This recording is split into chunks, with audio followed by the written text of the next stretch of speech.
Boa noite a todos. Estamos aqui, mais uma live das terças às 20h30. Esse é um projeto que está se perpetuando, é um projeto que está me dando um feedback maravilhoso.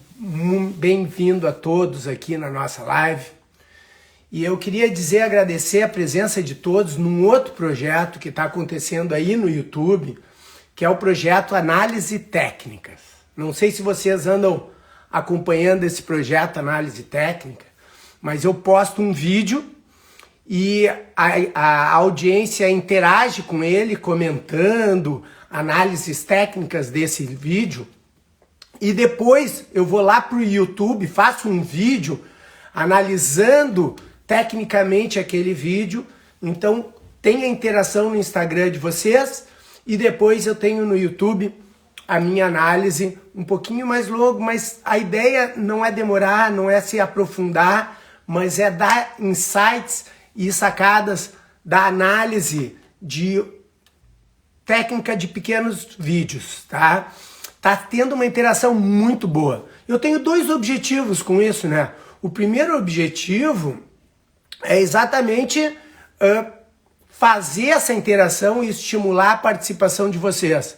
Então tô aqui pedindo, vamos lá galera, vamos interagir, vamos botar as opiniões, porque isso ajuda a gente ter uma ampliação da compreensão daquelas imagens que a gente está vendo.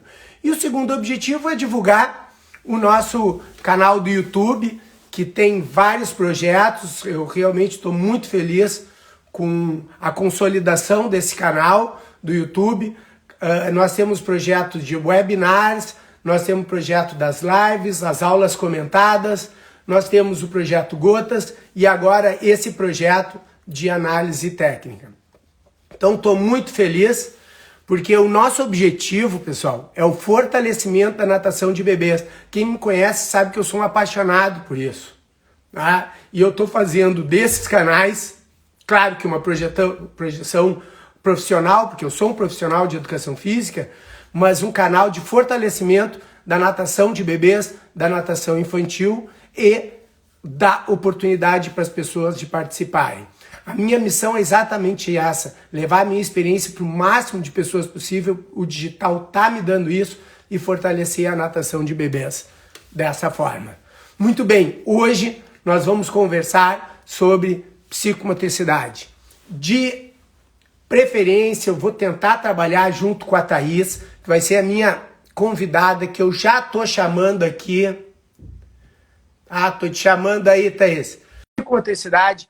Eu tenho uma base nos fatores psicomotores e ela vai levar essa base para o relacional. E a ideia realmente é passar para vocês a nossa experiência e ideias de exercício e ideias práticas. Bem-vinda, Thaís. Olá, boa noite. Obrigada pelo convite, Poli. Nada, como é que tá? Tudo bem? Tudo jóia, graças a Deus. Te apresenta aí para a galera rapidinho. Eu tenho um currículo aqui para falar, mas... Meu nome é Thaís, eu sou professora de Educação Física, primeiramente. Depois eu tenho uma pós-graduação em Psicomotricidade Geral e Aquática, que eu fiz com a Josiane, lá em Curitiba, na Água e Vida. E depois eu fiz uma pós-graduação no CIAR de Psicomotricidade Relacional, no qual eu, nas aulas de natação para bebês, eu utilizo esse olhar da relacional para poder estar atuando de uma forma mais afetiva e mais integrada com a criança e com os pais também. Perfeito, é exatamente isso que eu quero explorar de ti. Tu sabe, eu estava tentando me lembrar, Thaís, quando é que a gente se conheceu. Se eu não me engano, tu estavas com a Josiane, fantasiada, numa festa na AEA Brasil, Sim. No interior de Minas. Como é que Sim. era o nome da cidade? Águas de Lindóia? De Lindóia, exatamente. Águas de Lindóia. Foi em Muito 2000. bem. Depois de lá, diversas vezes, nos encontramos nos Estados Unidos, aqui nos congressos e na UNEM, né? Exatamente, verdade. E sempre que eu conversei contigo, vinha essa questão da psicomotricidade. Por isso que eu te convidei para a gente conversar sobre isso. Eu acho que tu tem uma base muito legal e diferente da minha. Tá? Tu sabe que eu tenho as minhas fontes, né, Atriz? E hoje eu fui perguntar para a Josiane Hum, Ai, linda. Josiane, mandei para ela, Josiane, a tua aluna. E ela me disse assim, não, ela foi minha nadadora na Amaral, Uhum, verdade. depois ela fez o pós comigo Uhum, e eu estive na inauguração da Engapu uhum. e hoje sou uma grande amiga. Esse é o teu currículo que eu queria apresentar. O que tu acha? Maravilhoso, né? Eu tenho a Josiane como uma mestre, né? Tipo assim, tudo que eu sei e todo o meu projeto dentro da psicomotricidade é graças a ela. Todo o meu conhecimento, meu embasamento teórico, prático. Ela foi uma pessoa que me conduziu muito em relação à psicomotricidade e a relação com a água, enfim. Eu tenho um carinho e uma estima imensa pela Josiane. Uma amiga, uma grande amiga, realmente. Tu sabe que foi meu primeiro curso que eu fiz, foi um curso de natação para beber com a Josiane. Então, Ai, nós bebemos da mesma água. que legal. Eu fui apresentado, Thais, à psicomotricidade na faculdade.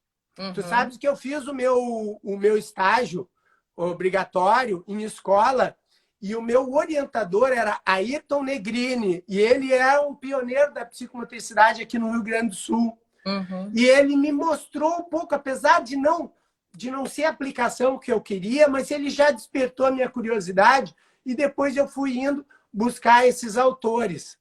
E eu Uhum. vou ler aqui, Aham. tá? O que é psicomotricidade? E eu peguei esse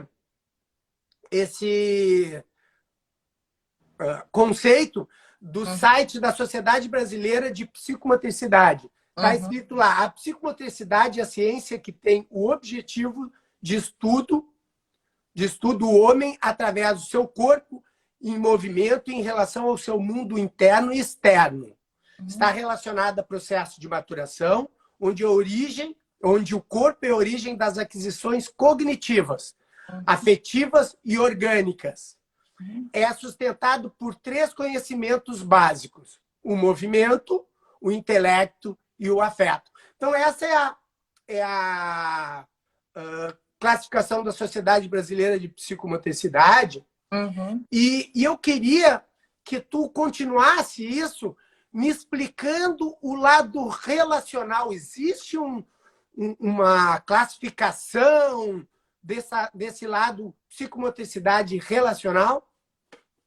Olha, existe, mas assim, eu acho que para nós, o que vai importar mesmo dentro da psicomotricidade relacional, dentro da psicomotricidade da aula de natação de bebê, é que nós somos seres relacionais.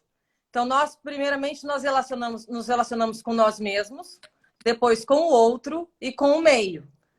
Né? Então, o olhar da relacional dentro do nosso contexto, ele vem para nos mostrar, saber identificar como que é essa relação da criança com o meio líquido, qual é a minha relação com o meio líquido, entender que a água ela é um mediador, ela é um objeto de mediação na relação que a Tem criança autores que falam em facilitador. também é um objeto facilitador, exato. Né? Quando você está numa relação com uma criança, você tem o olhar, você tem o gesto, você tem a mímica, você tem o tônus. A água também é um objeto de facilitador entre a relação entre o profissional e o bebê, ou o pai, a mãe e a criança.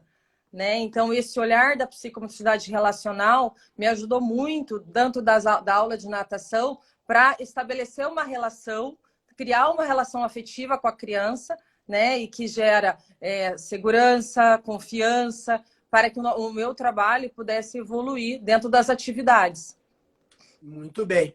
Tu sabe que a minha linha da psicomotricidade, eu fui muito para os fatores psicomotores e as unidades funcionais. Tanto que eu tenho o livro, já vou fazer a propaganda, aproveitar, né? Natação para bebês infantil como elemento para o desenvolvimento psicomotor. E eu pego as unidades funcionais, que é a do Luria. A primeira unidade funcional, ele trabalha tônus e Uhum, o equilíbrio. A segunda unidade funcional trabalha lateralidade, noção de corpo e estruturação espaço-temporal. E a terceira unidade com as práticas global e fina. Se a gente uhum, fosse ver assim, para mim faz muito sentido isso, porque a primeira unidade da base, a segunda é como a gente vê, como a gente recebe as informações, como a gente analisa Então, muito da questão da visão, do tato, do movimento e da audição. Sim. E, por fim, a terceira unidade é a tomada de decisão.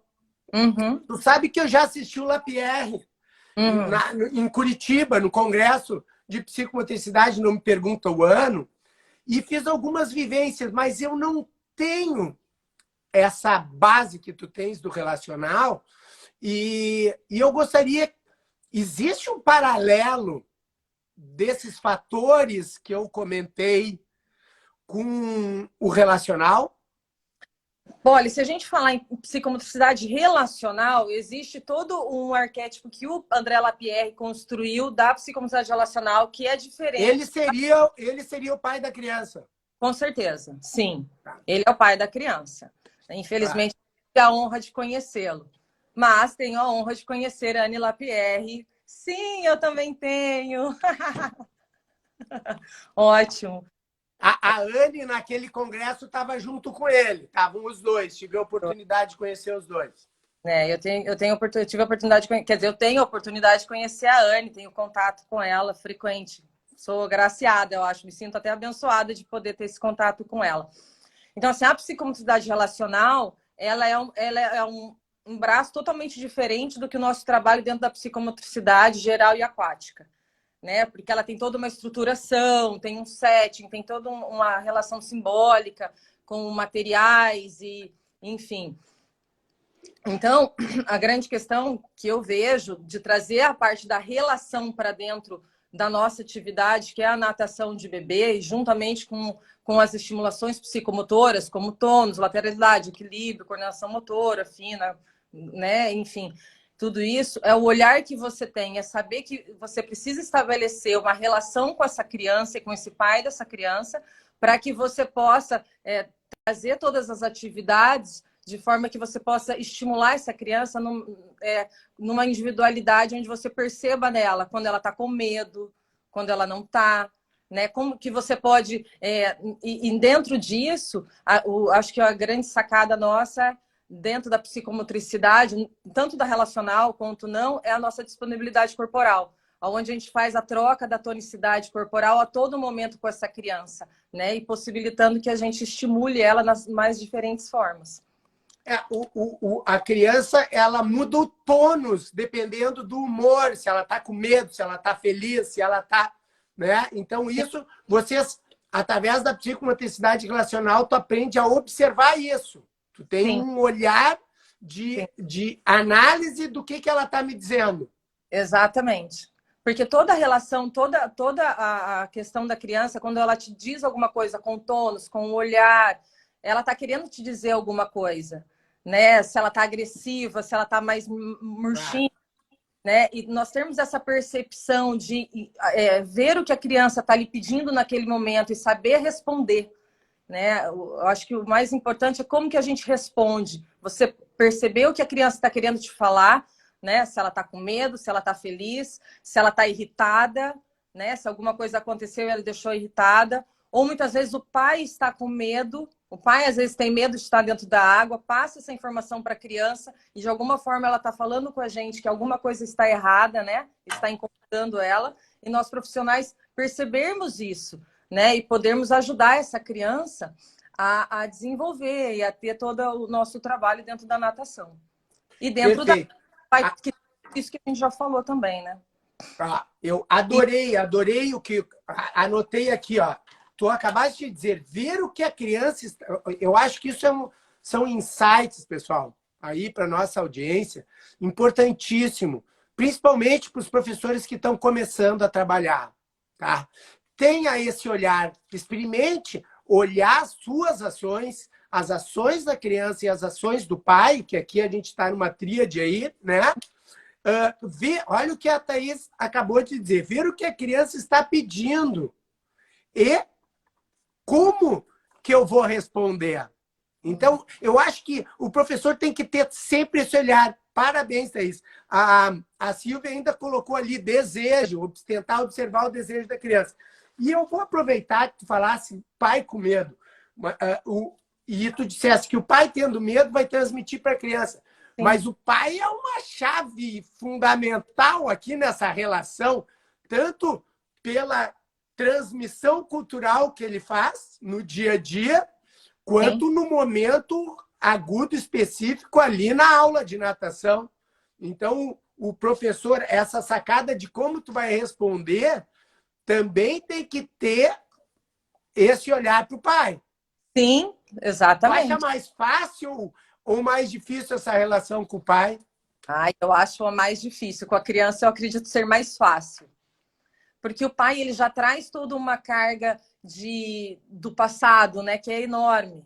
A criança ainda não. Então, na Traz relação com uma a... couraça. Exato, tem uma couraça, exato. Né? Então, com a criança é um pouquinho mais fácil. Mas se você vai apurando ao longo do tempo esse olhar, essa percepção, fica muito fácil de perceber o que está acontecendo e o que a criança está falando com você. E fica muito bacana o trabalho, porque quando a criança percebe que você entende o que ela tá, qual é o desejo dela, o que ela está falando para você, você cria uma relação de afetiva e de segurança com a criança, que ela responde muito rápido todos os estímulos que a gente quer propor para ela. E às vezes o pai está carregando que intimida, bloqueia um pouco essa relação da criança contigo. Porque Sim, pode rolar uma desconfiança, pode rolar um ciúmes por ela ser tão assim com o professor, e aí o pai também interferir. Por isso que eu bato muito, Thaís, no método Poli, eu bato muito na questão de chegar no pai, sim, com de certeza. tu ganhar segurança para conversar, para argumentar, para explicar. A Nívia, aqui na live, há 2 ou 3 lives atrás, ela faz toda uma explicação, bota póster, explica a área do cérebro que está sendo estimulada. Eu acho que é esse o caminho. Com certeza, com certeza. Quando a gente consegue convencer, mostrar o nosso trabalho para o pai, que ele acredita, e você sabe explicar e expor o que você está fazendo, por que você está fazendo para o pai, fica muito mais fácil. Porque se o pai passa a ter mais confiança em você, com certeza a criança vem junto, né? E dentro da relacional, tem alguma técnica específica, alguma forma de tu chegar nesse pai? Que, Eu na verdade, o pai é um meio para chegar na criança, né? Sim, eu acredito que quando você tem esse olhar para a criança e você também tem esse olhar para esse pai, né? Esse pai, quem está dentro da água é o profissional, é você. Você que tem que saber o que você vai falar para o pai, como que você vai explorar o seu trabalho, expor o seu trabalho da melhor forma. Quem tem o conhecimento é o profissional. Então, a partir do momento que o profissional se posiciona para o pai e explica o que ele está fazendo e por que ele está fazendo, eu acho que fica muito fácil. O pai você já ganha a confiança do pai aí, né?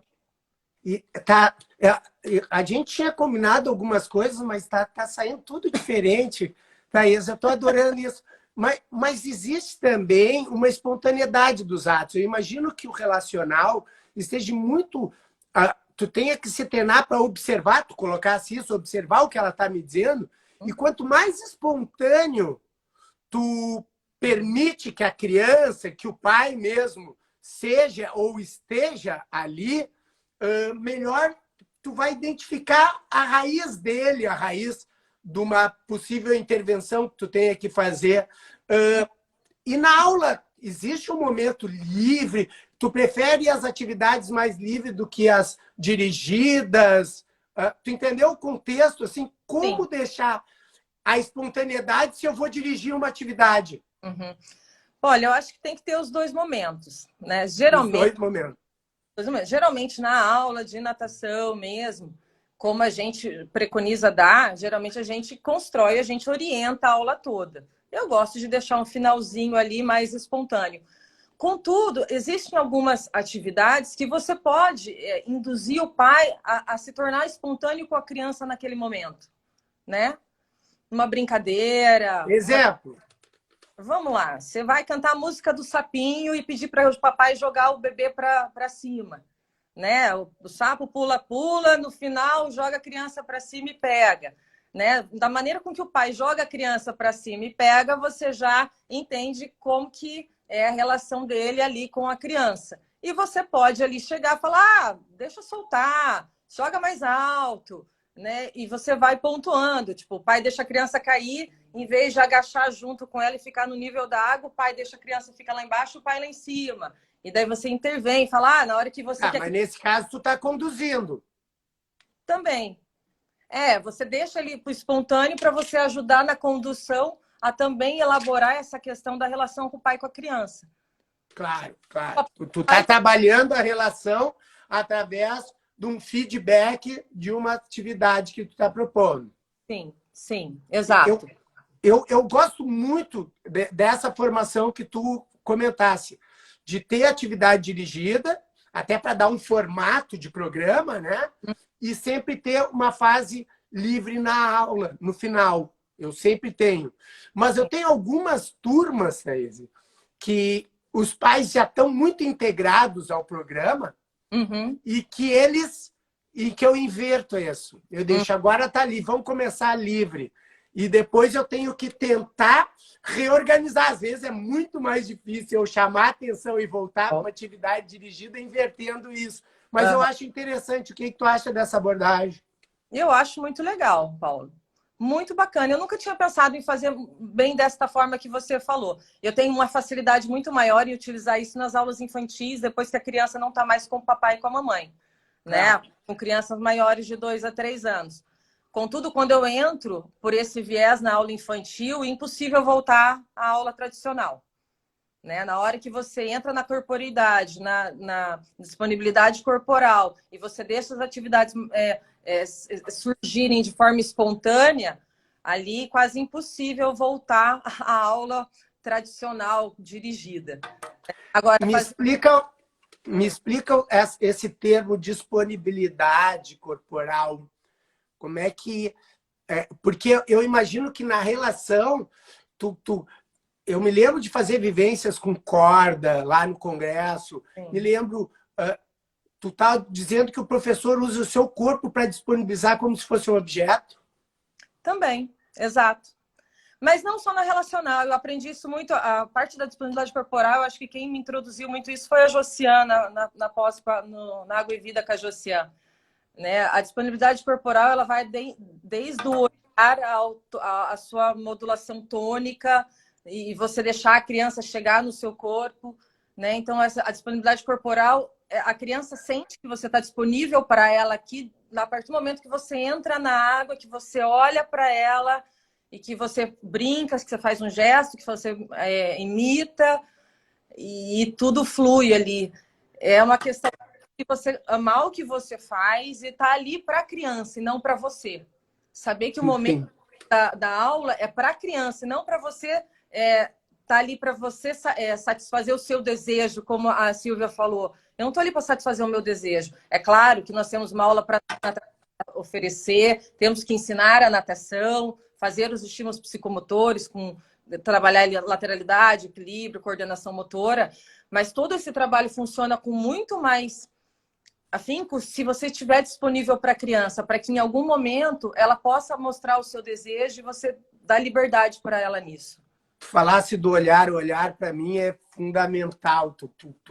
Tu mantém uma distância, porque às vezes a criança que chega, ela chega com muito receio, que você vai ser bem recebida, não? E às vezes tu vai lá querer receber e tu invade ela. E o olhar é uma forma de tu ter essa fusão, mantendo uma certa distância. Perfeito, perfeito. E os objetos também funcionam assim. Com certeza. Quando eu jogo, né? Você joga, você vê o que você tem que... É aquela situação de você experimentar, né? Qual é a relação que a criança... Porque chegar pegando uma criança, ninguém gosta que você... Você também não gosta, eu não gosto, acho que ninguém gosta. Quem que gosta disso? Imagina uma criança, muito menos, né? Então, você tem que se aproximar da criança, você chega com um olhar, você chega oferecendo um objeto, você percebe se ela aceita ou não aquele objeto, você percebe no tônus dela, na expressão corporal dela, se você deve manter uma distância ou se você pode se aproximar. E isso vai fazendo com que você vai se aproximando dessa criança e que ela venha até você também. e vai de criança para criança. Tem umas que chegam mais rápido, outras que chegam mais devagar. E isso aí tem, né? Daí você vai ter que ir experimentando até ver o momento certo de se aproximar dessa criança, né? Eu, às vezes, tem crianças que chegam mais rápido, outras não. Mas quando você tem uma disposição, uma disponibilidade corporal, a criança sente isso, eles chegam mais rápido. Isso é nítido. Tu não é. Eu gostei disso. Eu tô achando que a grande palavra aqui de tudo isso é a observação. A gente observar bastante a criança, né? E eu acho que tu tá ali disponível e não querendo ação. Tu tá disponível para se ela quiser ação. Sim, sim. Isso Exatamente. seria disponibilidade. Gostei muito disso. Tu sabe que no congresso lá, em que eu tive com o Lapierre, ele fala que a água... e também nos fantasmas aqui, no livro dos fantasmas, ele bota assim, ó, a água pode também ser considerado como objeto. Na simbólica psicanalítica clássica, ela representa a mãe. A água evoca o líquido aminoático. E eu me lembrei, quando eu li isso, eu me lembrei que no congresso ele dizia que a água pode representar a boa mãe, aquela que acolhe, ou a má mãe, aquela que sufoca. E ele dá dois... E ele fala basicamente no mergulho, que quando tu faz o mergulho, tu teria esse retorno e essa memória. Mas quando eu escrevi o livro e eu pensando em cima disso, foi uma frase que me tocou muito, eu uso diversas vezes. Eu também lembro da flutuação, que tem essa questão do desconectar com o chão. Sim. E também no salto, que a água representa. Evolui um pouco nisso, Thais. Olha, é tão profundo falar de Lapierre e de fantasmas corporais e todo o simbolismo que a água pode trazer para o indivíduo e principalmente para um bebê que recém-nascido, né, está de volta à água, né, e aquela água ela pode trazer para eles lembranças positivas ou negativas, felizes ou ruins ou tristes, né? E daí essa observação, esse olhar tem que estar cada vez mais apurado para a gente poder saber o que fazer e como agir naquele momento. E é bem isso que você falou, a água ela tem um simbolismo muito grande, e não só para o bebê, para adulto também, né? Adultos que voltam para o meio líquido fazer uma aula de natação e tem medo. Então não uma aula recreativa, a criança volta a ser criança. Exatamente, porque tem porque a primeira, se a gente fala que nós somos seres relacionais e que nós nos relacionamos com nós mesmos, com o outro e com o meio primeiro meio que a gente se relaciona é aquático dentro da barriga da mãe com essa mãe, né? Então, e depois existe o momento da ruptura, quando nós nascemos e saímos desse ventre, né? Então, a água ela traz realmente todo esse simbolismo do que representa a maternidade, toda a gestação, tudo que a criança experimentou enquanto dentro do ventre da mãe, todas as sensações. E perguntas que daí a gente pode fazer para a mãe para tentar entender aquela criança, nas reações e atitudes da criança que poderiam ser... como foi essa gestação? Foi uma gestação tranquila ou não? Como que essa mãe se alimentou? E várias perguntas que a gente pode responder em relação a essa primeira relação que essa criança tem, né? E a água também é uma ruptura, né? Querendo ou não, porque quando a gente nasce, a gente tem a ruptura da água, né? Então, é bem o que Lapierre fala mesmo. A água ela tem muitos simbolismos. E eu acredito que tem vastos ali dessa mãe boa, da mãe má, que sufoca, do que acolhe, que aconchega, né? Da parte da flutuação, que tem aquela parte do desconectar. Por isso que é tão difícil, às vezes, colocar a criança no decúbito ventral, né? Tem criança que não gosta de ficar, você tem que colocar na posição sentadinha e aos poucos ir deitando, porque elas não gostam muito de ficar na posição deitada na água, né? Pelo menos nas minhas aulas, muitas não gostam, né? De ficar, você coloca do lado do ventral, elas já querem rodar e virar, né? O saltar também, o saltar para o desconhecido, né? Quando nós nascemos, a gente não sabe, a gente está na proteção do pai, da mãe, né? Do ventre da mãe. Quando a gente nasce, a gente tem um salto para o mundo onde a gente fala, e agora? sou eu comigo mesmo. E é claro, existe toda uma percepção de ruptura, né? Aos 2 anos a gente busca a nossa independência, então a gente não sabe, a gente tem que buscar a nossa individualidade, a nossa personalidade, essa ruptura. Eu não sou a mãe, eu sou eu, né? Porque a criança ela se confunde com o corpo da mãe, né? Onde que é o meu corpo, onde que é o corpo da mãe. Então também vejo a importância do nosso trabalho, né, de deixar com que a criança busque essa individualidade, essa espontaneidade, e ela descoberta do corpo dela, quando a gente trabalha a noção corporal e espacial, aonde ela se reconhece no corpo dela e quem ela é, né? Gosto muito das atividades com espelho, eu acho maravilhoso as atividades com espelho quando a gente coloca nisso. Bom, já fugi do leque ali, enfim. Tá. Mas tá ótimo, tá ótimo. E na primeira, a base, no caso do Luria, ele tem uma base que é o tônus e o equilíbrio. Uhum. Tá? Eles são interligados, porque eu tenho que ter tônus para vencer a gravidade, né? E a gente vê assim crianças hipotônicas com uma demora, né? Para fazer o caminhar, hipertônicas com uma dificuldade de controle. Existe digamos, uma harmonia tônica, né? Eu acho que é isso que a gente busca ali. Uhum. Me dá exemplos de exercícios que a gente pode trabalhar nessa fase assim inicial do bebê, buscando equilíbrio dentro da água. Olha, a gente trabalha muito com colchão, diferentes. A criança passear, engatinhar, rolar, rastejar em cima do colchão, né? Que dentro, em cima da água, ela não é igual no chão, né? Ela vai precisar ter que modular o tônus dela a cada passo, ou cada engatinhar, ou cada rastejado dela, porque a água tem o seu movimento, né? Que mais que a gente pode pensar em equilíbrio? Se a gente pensa em disponibilidade corporal ali, em tonicidade, em corporeidade, a gente pode pensar no equilíbrio quando a gente segura o bebê com os 2 pezinhos nas mãos, né? E apoia ele para que ele busque o equilíbrio e ele vai se percebendo no espaço e como ele se mantém de pé. É uma forma também, enfim. Eu vou dizer que até as próprias pegadas, porque nós temos alguns pilares no trabalho, tá? Eu Sim. tenho trabalhado isso e cada vez mais no método Poli, que é a estrutura, Uhum. a técnica, Uhum. a água, Uhum. a criança e a aula. Então, Uhum. esses são os aspectos, os pilares que o método Poli está tentando Uhum. se equacionar. Então, Uhum. as pegadas, quando tu segura uma criança com uma mão, Uhum. e tu e ela tem que se... Também. Tu tem que... Então, isso é um exercício de equilíbrio extremamente importante de tônus, porque a criança precisa ficar Uhum. segurando a cabeça.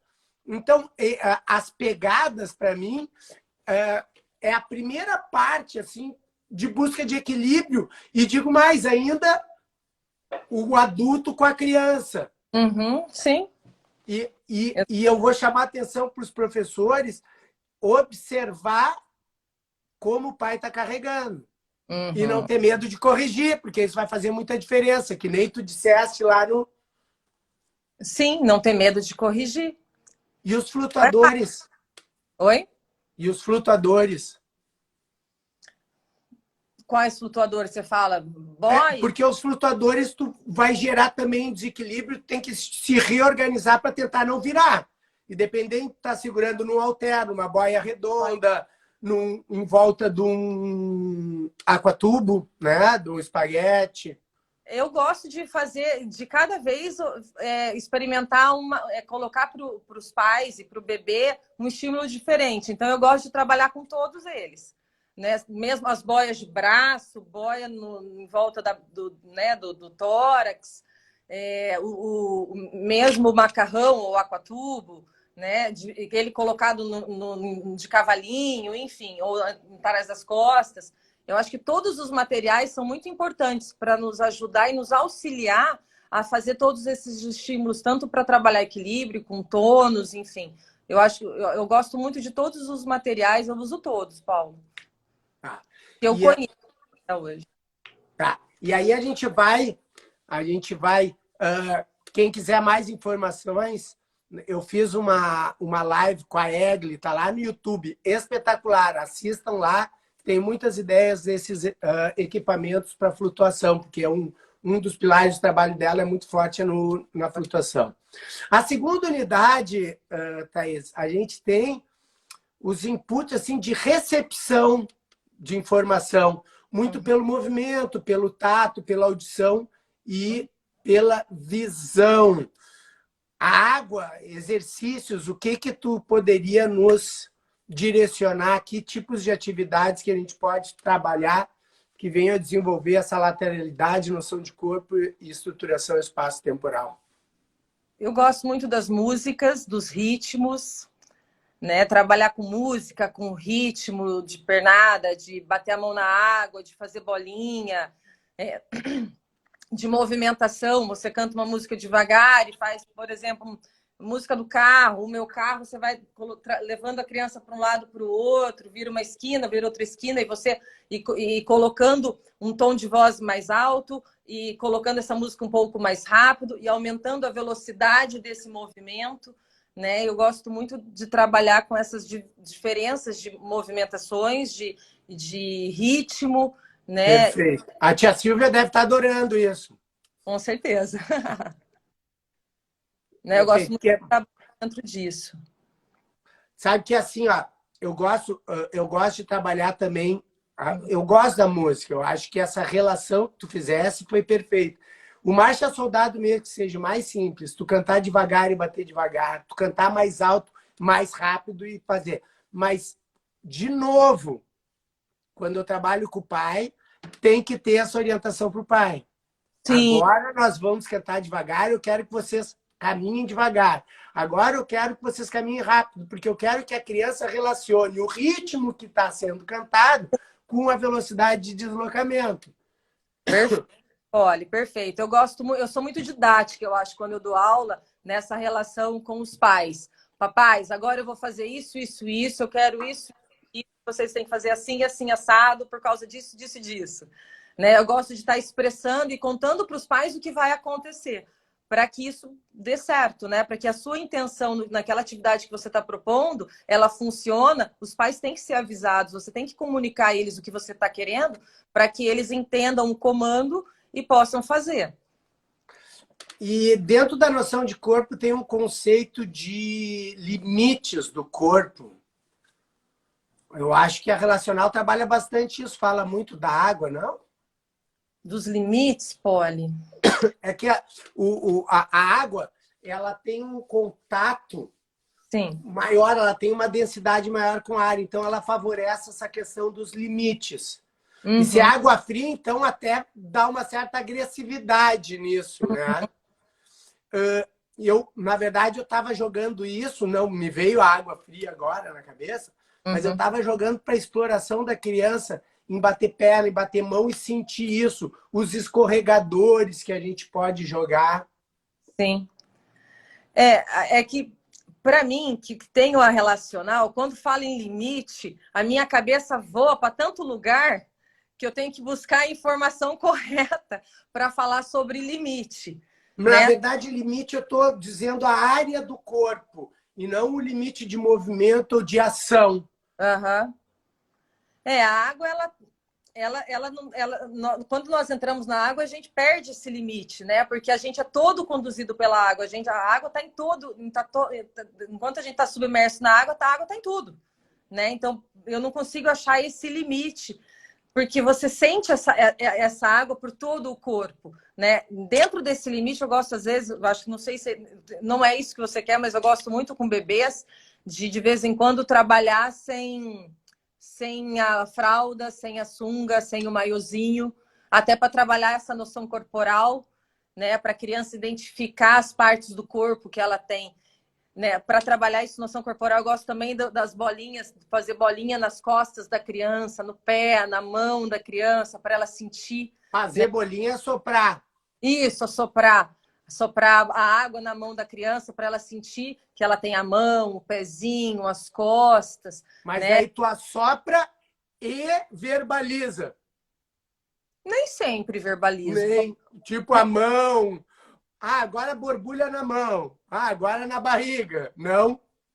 Sim, faço. Ah, sim.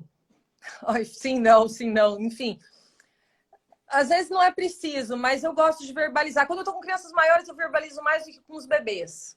Sim. Olha, eu acho que com o bebê a gente vai mais na afetividade, aquela, ai, que pezinho cheirosinho, sabe? Aquela coisa mais. Tem uma, é diferente quando a criança é um pouquinho, tem maior de 2 anos. A gente se aproxima mais naquela coisa de miminho, gostosinho, cheirinho, né? Que você vai pro cheiro, daí você assopra com aquele olhar, com aquela relação afetiva que você busca com a criança. Sim, falo, ai, que pezinho cheiroso, ai, sim, faço. Eu gosto muito dos regadores, que teria a mesma função que a borbulha, né? De sensação tátil, né? Sim, uso bastante também os regadorzinhos. Peço muito que os pais usem copinho também para fazer para jogar água, para sentir água. Você começa a pegar um copo e a jogar água de cima para baixo, você vai vendo, já tem uma criança lá com a mãozinha sentindo, né? A aguinha cair. Até que porque primeiro eu coloco a água na criança na mão, no braço, na perna, para depois ir para a cabeça, né? Para depois fazer essa chuvinha na cabeça, essa interação da água com o rosto da criança. Quando é que tu começa os mergulhos? Olha, depende, Paulo, do pai e da mãe, na verdade, sabia? Porque eu já tive em aulas de bebês que eu mergulhei na primeira aula já. Senti, claro, dentro de tudo que nós já conversamos, eu senti que eu podia, né? Existem várias técnicas, eu acho que na sua metodologia você deve ensinar várias técnicas de como mergulhar, né? Eu utilizo algumas, eu gosto de uma em especial que é no desequilíbrio, né? Principalmente com o bebê pequenininho, você segura na mãozinha do bebê, vai puxando devagarinho, vai vendo ele trazendo esse desequilíbrio. E se ele não se segura e não vai para trás, ele deixa se cair. Eu gosto muito porque daí é onde ele faz o bloqueio, né? Ele fecha o olho, ele fecha a boca, ele fecha a glote e não tem o perigo de engolir água. Mas se a criança já tem um pouco mais de receio, você percebe que ela está relutante com esse desequilíbrio, daí você Se vai o para. tônus dela te responde que não, que esse desequilíbrio não está me sendo legal, Eu mudo a técnica, mudo a tu muda tática. a técnica. Perfeito. Sabe que eu uso uma, e inclusive, ó, vou convidar a audiência aqui no projeto Análise Técnica, tem um vídeo em que eu tô com a criança sentadinha no meu antebraço, com as costas no meu tronco, e ela se projeta para ir para o pai. É mais ou menos um desequilíbrio, mas aí já espontâneo, e a criança já acaba fazendo uma trajetória subaquática. Eu gosto muito do desequilíbrio também. Eu acho uma Mas, técnica bacana. mas tu não teria um, depois dois, tu não teria essa sequência. Tu analisa a criança e a partir da criança tu vai fazer alguma abordagem. Exatamente. E também em É. relação ao pai, né? Como a primeira relação ali que nós temos que ter é a base de confiança com o pai, você tem que ver se o pai está pronto para aquilo também. Porque às vezes os pais têm muito medo do mergulho, da imersão do bebê. Então, às vezes é melhor você, mesmo que eu perceba que o bebê está pronto para mergulhar, mas eu vejo que o pai está muito tenso em relação a isso, eu prefiro esperar para fazer essa imersão do que imergir a criança e ver que o pai vai ficar consertado ou com muito medo e podendo até passar esse medo para o bebê. Né? O que vai ser péssimo se acontecer, porque daí a criança vai, em vez de sentir prazer e se sentir seguro dentro do espaço aquático, ele pode sentir medo, né? E a gente tem mais dificuldade com esse processo de imersão. Então eu vou dizer o seguinte, meu primeiro filho, eu mergulhei ele na banheira em casa com 15 dias, né? E aí eu estava na banheirinha e eu fiz aquela técnica segurando o peitinho, segura o queixinho e a outra mão no bumbum. E aí tirava do queixinho, ele baixava a cabeça assim, como ele baixa, eu dei aquela lambida na água, que foi uma técnica que eu aprendi na Alemanha, lá, que eles até os 6 meses usam essa e depois eles fazem o torpedo. E aí eu pedi para minha esposa, para a Tati, gravar, aí ela pegou a câmera assim, e quando o nenê está entrando na água, eu tenho o chão, porque ela, o que é que tu tá fazendo? Eu não tinha avisado ela, né? Então, eu tenho o Gustavo entrando na água, o chão, o teto e depois o Gustavo de novo saindo da água. Então, ela não estava preparada para isso. Isso pode acontecer. O que a Thaís está falando, e eu acho fundamental pontuar algumas coisas, tá, Thaís? Porque às vezes passa, a gente fica conversando e tem informação de muito valor aqui. E tu acabaste de dizer que a criança pode estar pronta, mas o pai não. E a gente tem que construir uma relação de confiança com todos os fatores. E esse pai, ele precisa ser uma fonte, ele que leva, ele tem que se sentir seguro na ação com o pai, com a criança. Então, mesmo que tu veja que a criança esteja pronta, daqui a pouco é importante tu dar um passo atrás, tu acolher esse pai, para depois vir a ter um trabalho mais duradouro, né? De relação de confiança. Então, perfeito isso, fiz questão de pontuar, porque o primeiro mergulho tu tem que avisar o pai. Papai, eu vou fazer isso. E aquilo vai acontecer. Quero que tu receba assado. Alguma coisa. Tu tens que ter essa comunicação para mostrar exatamente o jogo que tu tá fazendo, que é na sinceridade. Perfeito. E até explicar para o pai, ó, depois do mergulho, você se mantém abaixo, não fique de pé. A minha piscina, né? Recolher na mesma altura. Altura, né? Porque senão o pai pega a criança e tira a criança com muita velocidade também. Tem pais, ó, eu vou mergulhar. Daí o pai recebe essa criança e já tira correndo a criança da água com uma velocidade enorme, né? Tira devagar, esteja na mesma altura dos olhos da criança, né? Sorria para ela, receba ela de forma, parabéns, né? Incentivando o que aconteceu, falar, você mergulhou, enfim. Eu gosto muito de fazer essas orientações para os pais também. Tá, e sobre orientação com os pais, tu explica um pouquinho dessa relação de análise do tônus da criança, do que ela está querendo me dizer e da disponibilidade para eles? Na verdade, não, Polly. Não seria interessante? Pode ser que seja, Polly. Eu nunca tentei. Pode ser. Porque é o seguinte, Thaís, eu tenho um dos módulos, que não é esses 5 que eu te falei, o 6º módulo do método Polly, eu tenho dicas para os pais. Então, a gente fala sobre a importância do movimento, da exploração. Eu falo sobre o tônus, o desenvolvimento. Aí, bem Galarrui, né? Galarrui, reflexo, rudimentar, elementar e especializado. Eu passo isso. E eu acho que aí tem uma entrada... Eu tenho um PDF que o pessoal pode baixar lá, que é exatamente sobre isso, mas não tem esse olhar relacional, não tem essa parte da disponibilidade. Em vez de tu ter uma ação sempre diretiva, tu estar disponível para ela poder exercer a sua espontaneidade. Vou botar no próximo isso. Legal. Eu vou fazer esse exercício. Eu devo voltar em breve a dar aula de natação de bebê aos sábados, né? Porque aqui em Maringá ainda está meio... Os decretos ainda, enfim, está meio dificultoso isso, né?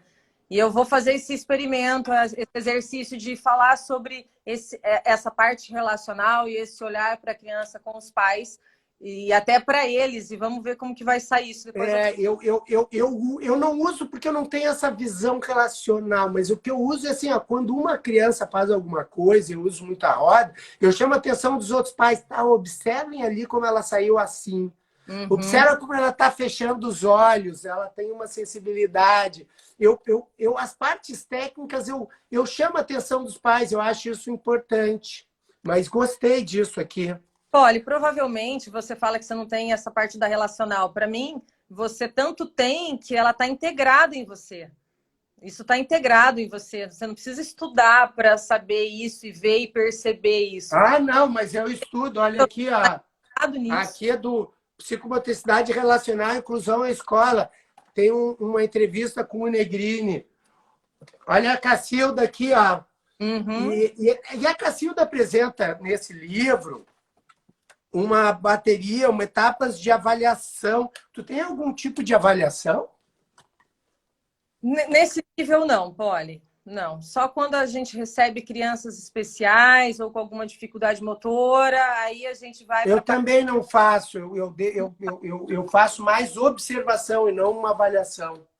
Não sei, não me agrada. Eu tenho no meu trabalho uma divisão de níveis, né? Como trabalho no nível X, Y, Z, um aumento gradativo de atividades e explorações, enfim, dentro do conhecimento de Galahu e da proposta psicomotora, enfim, e dentro da parte aquática, do ensino dos quatro nados e todo o conceito da relação nossa com a água para ter para a criança ter um prazer ali dentro, né? Dentro das atividades lúdicas e da proposta lúdica também, do brincar espontâneo, do aprender brincando, né? Mas essa parte de avaliar exatamente desta forma eu não faço.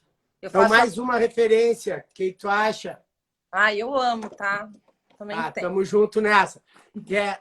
E ela fala aqui, ó, já que a água é um dos meios mais precoces de intervenção pedagógica, eu acho que isso é importante, mas um dos meios mais precoces de intervenção pedagógica e psicomotora, além de ser o meio mais prazeroso para qualquer indivíduo que descubra realmente. Então, a água tem esse poder gigante, né? E agora me fala sobre a espontaneidade. Tu falasse de jogo aqui, porque quando a gente vai para a terceira unidade do Luria e a gente fala em prática global e fina, a gente está falando mais ou menos em espontaneidade, em tomada de decisão. Essa era a palavra que eu queria. Tu está falando em tomada de decisão. E como é que a relacional trabalha nisso? Olha, a espontaneidade dentro da aula de natação é quando você por exemplo, você tem toda uma aula ali planejada com a criança, que você quer que ela faça e tal.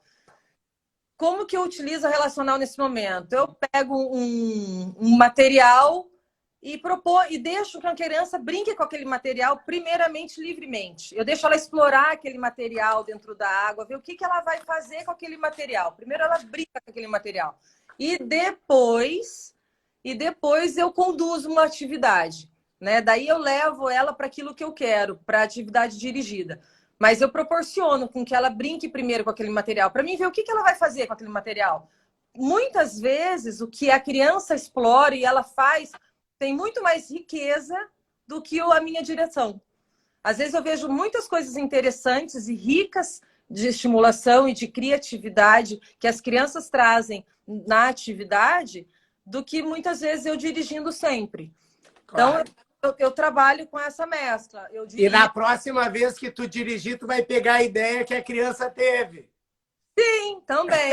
Muitas vezes eu já fiz isso, muitas. De uma aula para outra, a criança fazer uma coisa na primeira aula e daí eu já pegar a sacada e utilizar na próxima aula com as crianças. Falei, nossa, muito fácil isso. Mas eu gosto, perfeito. Deixa livre, faz a intervenção e volta a ser livre também. Sim. Porque daí tu ampliasse as ideias dela e ela pode permanecer na ideia dela ou ela pode incorporar aquela condução. Tu usaste a palavra condução, tu pode incorporar essa condução na atividade livre dela. Sim. E também respeitar quando a criança não quer ir para a condução. Isso pode acontecer. Tem horas que a criança não quer ir para a condução e você tem que respeitar isso e deixar ela, né? Sabendo que numa próxima atividade você volta para a condução, mas deixa ela livre também. Né? A relação com a criança é uma coisa muito bonita. Quando você tem esse olhar para ela, reconhece ela como um indivíduo de tomada de decisão, como um indivíduo de desejo, e que você respeita também esse desejo dela, né? Claro que nós estamos dentro de uma sociedade onde nosso trabalho é ensinar a aula de natação, ensinar a criança a nadar, né? A gente não pode fugir disso, né? Mas eu acredito que deixar essa criança livre nos momentos de espontaneidade, brincando tanto com a água, quanto com o objeto, quanto com você mesmo, dentro da disponibilidade natural, proporciona que a direção seja também eficaz. Não, tu tá dizendo uma coisa perfeita, porque assim, ó, as nossas crianças vão ficar o resto da vida sendo dirigidas. Tá? E aí nós estamos numa aula de natação, uma criança, e aí daqui a pouco tem pais mais, né? E dizem, não, ele tem que fazer isso. Às vezes eu olho e digo, por quê? Exato. Por quê? Porque a mãe quer que ela faça a aula e, na verdade, nós estamos ali para proporcionar uma oportunidade para ela e não para dirigir. Eu gostei muito disso, que ele é um indivíduo de desejo e a gente respeitar essa intencionalidade. Adorei essa frase, já vou colocar Porque pode. num post by Thaís. Se nós, como formadores, educadores, nós estamos formando essas crianças para o mundo, se nós não respeitarmos, em alguns ou vários momentos, que essa criança exponha o desejo dela, que ela tome decisões, né? Muitas vezes até decisões erradas, que você vai dar um limite, que você vai colocar ela de castigo, mas ela tem que saber lidar com as consequências dessas decisões dela. Né? E nós temos que proporcionar esse ambiente também. Eu acho que a aula de natação ela é um ambiente que a gente pode proporcionar isso para ela, porque dentro da escola convencional, do colégio ali, da escola, não existe muito esse espaço. Dentro da visão de Lapierre, existe, mas no que a gente conhece que existe, não existe. Então, a gente está numa aula de natação, onde a gente tem a possibilidade de proporcionar isso para uma criança. E nós não fazermos... Eu fico muito feliz de quando eu vejo essa espontaneidade, essa expressão corporal da criança e deixá-la livre para ser quem ela é e expressar os desejos, angústias, irritação, agressividade, principalmente agressividade, né? Você deixar com que ela liberte isso, porque a água é um lugar que ela pode fazer isso, né, batendo a mão na água, enfim, e você deixar, não reprimi-la por isso, né? Deixar com que ela expresse os seus sentimentos livremente e sem julgamento, né? Perfeito. Olha só, quando tu falasse em brincar livre e depois conduzir, eu me lembrei da forma com que eu trabalho o aprendizado dos nados. Eu digo que é a jornada da aprendizagem pela eficiência. Uhum. Primeiro, eles observam. Então, eles veem o que eu quero. Depois, eles tentam fazer. Uhum. Depois, eu coloco algum educativo. Uhum, perfeito. Depois eu sacaneio eles fazendo uma aplicação diferente ou dificultando a técnica de uma forma mais difícil, né? Dificultando a história.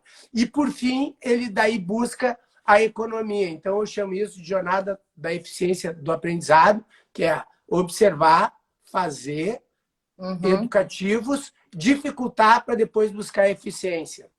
Perfeito, Polly. Eu acho que eu aprendi muito com você, porque eu baseei meu trabalho muito nisso. Bom, você é um dos mestres, né? Eu aprendi muito o meu trabalho junto com você. E quando você, dentro do que eu estava falando, quando você deixa com que a criança explore esse ambiente, esse espaço e o corpo dela livremente, quando você coloca desta forma o seu trabalho, você pode perceber que o resultado é muito mais rápido.